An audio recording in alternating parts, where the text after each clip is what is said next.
राघव चड्ढा की एक दो वीडियो और आई हैं। राघव चड्ढा के साथ अब क्या प्रॉब्लम होने वाली है, जितना ज़्यादा राघव चड्ढा आम आदमी पार्टी के विरुद्ध बोलेंगे वीडियो के द्वारा, मैसेज के द्वारा, जितना अब वो आम आदमी पार्टी पर ब्लेम करेंगे, ये सब कुछ राघव चड्ढा के विरुद्ध जाने वाला है। जो भी पीआर करके राघव चड्ढा की पीआर टीम ने उनकी जो एडवर्टाइजिंग की है, तो वो सब कुछ तो वैसे ही सबको मालूम पड़ गया है कि ये राघव चड्ढा का एक हिसाब से स्टंटबाजी था। तो राघव चड्ढा अपनी ही आम आदमी पार्टी के विरुद्ध और जो उनके अपने फॉर्मर कलीग्स हैं, मेंबर्स हैं, उनके विरुद्ध अब जितना कुछ बोलेंगे उससे राघव चड्ढा की इमेज ही निगेटिवली अफेक्ट होने वाली है। और जो थोड़ा बहुत काम राघव चड्ढा ने किया है, स्पेशली राज्यसभा में कुछ ज़रूरी इम्पोर्टेंट कुछ मुद्दे उठा करके, तो वो सब कुछ काम भी फिर उनकी शाख पर भी बट्टा लग जाएगा।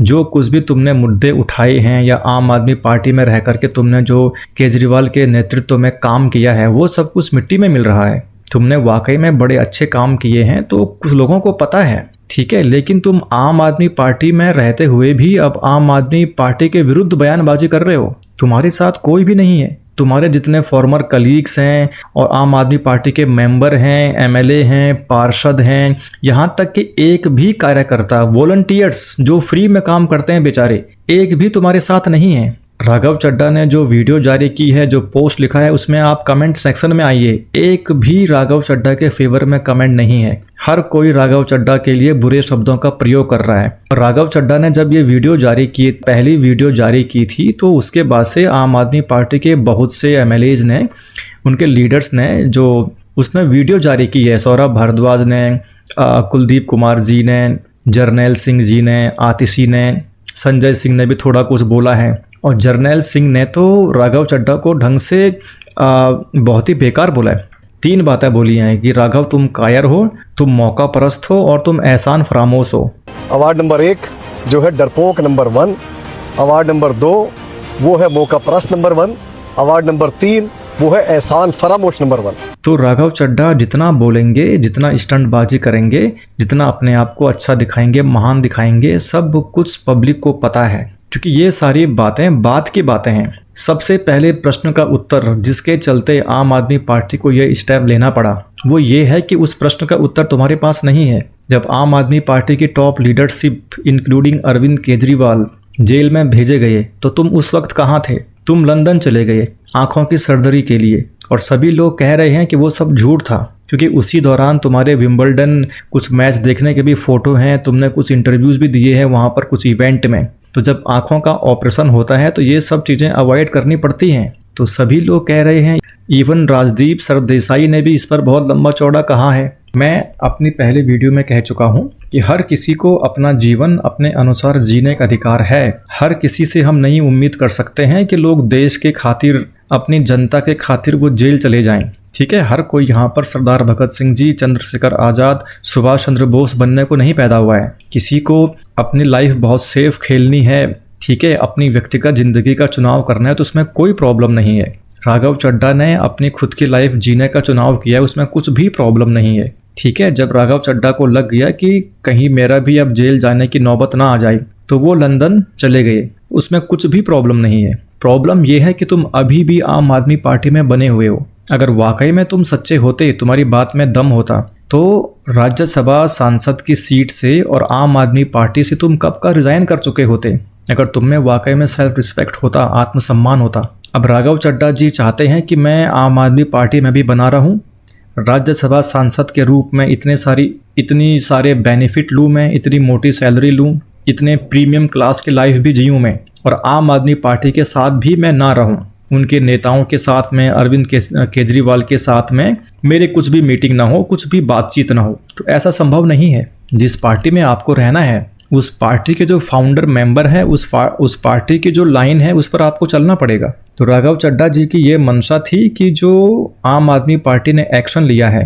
कि राज्यसभा में आम आदमी पार्टी का डिप्टी लीडर राघव चड्ढा को हटा दिया गया है, और साथ ही आम आदमी पार्टी ने ये भी कहा है कि राघव चड्ढा को राज्यसभा में बोलने ना दिया जाए, बोलने का टाइम ना दिया जाए। इसमें प्रॉब्लम क्या है? क्योंकि तुमने जब खुद ही आम आदमी पार्टी से दूरी बना ली, अब तुम चाहते हो कि आम आदमी पार्टी चुपचाप रहे। किसी पार्टी के अगेंस्ट काम करने का मतलब ये नहीं होता है कि तुम उसके अगेंस्ट कुछ ऐसा उल्टा सीधा कर दो। तुमने ऐसा उल्टा सीधा कुछ नहीं किया, ठीक है, ये बात सच है।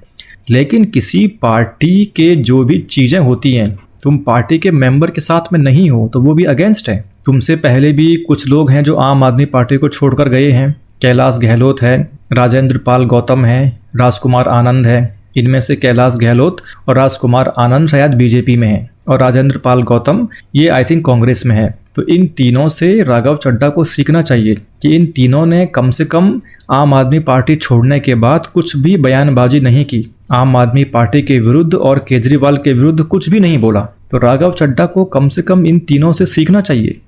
अपनी लाइफ का चुनाव करना हर किसी का अधिकार है। तुम्हें एकदम सेफ लाइफ चाहिए, आम आदमी पार्टी में रहोगे तो ज़िंदगी कठिन रहेगी, सीधी सी बात है, तो उसमें कुछ भी प्रॉब्लम नहीं है। लेकिन अब तुम आम आदमी पार्टी से रिज़ाइन भी नहीं कर रहे हो, राज्यसभा की सीट भी नहीं छोड़ रहे हो और आम आदमी पार्टी में केवल फॉर्मेलिटी के रूप में, नाम मात्र के रूप में तुम बने हुए हो और तुम चाहते हो कि आम आदमी पार्टी तुम्हारे ऊपर कुछ भी एक्शन ना ले। तो ये कहाँ होता है? तो राघव चड्ढा को इस प्रकार की बयानबाजी करने से, इस प्रकार का कुछ भी अपने बारे में बोलने से ये सब कुछ बंद करना चाहिए, क्योंकि तुम्हारे सपोर्ट में कोई भी नहीं है। कुछ 2-4 लोग होंगे, एक तो वो तुम्हारी टीम के पीआर होंगे, पीआर टीम से होंगे, और दूसरे कुछ जेनजी टाइप के लोग होंगे जिनको ये पूरा खेल समझ में नहीं आता है, जिनको लगता है कि तुमने राज्यसभा में समोसे का मुद्दा उठा दिया, मोबाइल डेटा प्लान, ये सब मुद्दा उठा दिया तो बहुत बड़ी बात हो गई। ये भी मुद्दे हैं, दीज आर ऑल्सो प्रॉब्लम्स। बात ये नहीं है, बात ये है कि तुम आम आदमी पार्टी के साथ होते हुए भी आम आदमी पार्टी में नहीं हो। मेन प्रॉब्लम ये है। तो जब आम आदमी पार्टी के लोग मुसीबत में थे उस समय तुम विदेश चले गए। अब तुम चाहते हो कि आम आदमी पार्टी कुछ भी तुम्हारे ऊपर एक्शन ना ले, ठीक है। तो ये राघव चड्ढा को इतनी छोटी सी बात समझनी चाहिए, क्योंकि जितना बोलोगे उतना फंसोगे। आम आदमी पार्टी के और लोगों के कल के बहुत सारे ट्वीट्स हैं कि राघव चड्ढा ने अपने ट्विटर के वो सारे पोस्ट डिलीट कर दिए हैं जिसमें उन्होंने बीजेपी के अगेंस्ट कुछ लिखा था और लोगों ने प्रूफ भी दिए हैं। तो तुम अगर वाकई में सही हो तो ये पोस्ट डिलीट क्यों कर रहे हो? अगर कोई चीज़ तुमने पास्ट में कही है और वो सही है तो अपना स्टैंड लीजिए, अपनी बातों पर कायम रहिए। 2 साल का आपका टर्म और बचा हुआ है, ठीक है। आरएस की सीट तो आप छोड़ नहीं सकते हैं क्योंकि इतनी मोटी तनख्वाह मिल रही होगी, इतने सारे बेनिफिट्स हैं, पर्क्स अलावेंसेस हैं, एकदम फर्स्ट क्लास प्रीमियम लाइफ आप जी रहे हैं। अब इस बात की तो कोई गारंटी नहीं है कि अगर तुम आम आदमी पार्टी से रिज़ाइन करते हो तो दूसरी पार्टी बीजेपी या कांग्रेस तुम्हें एकदम से इतना बड़ा पोस्ट दे दे। इस बात की कुछ भी गारंटी नहीं है। So you are playing very safe. ऐसा होता नहीं है कि तुम किसी पार्टी में रहो भी और उसके अगेंस्ट भी बोलो।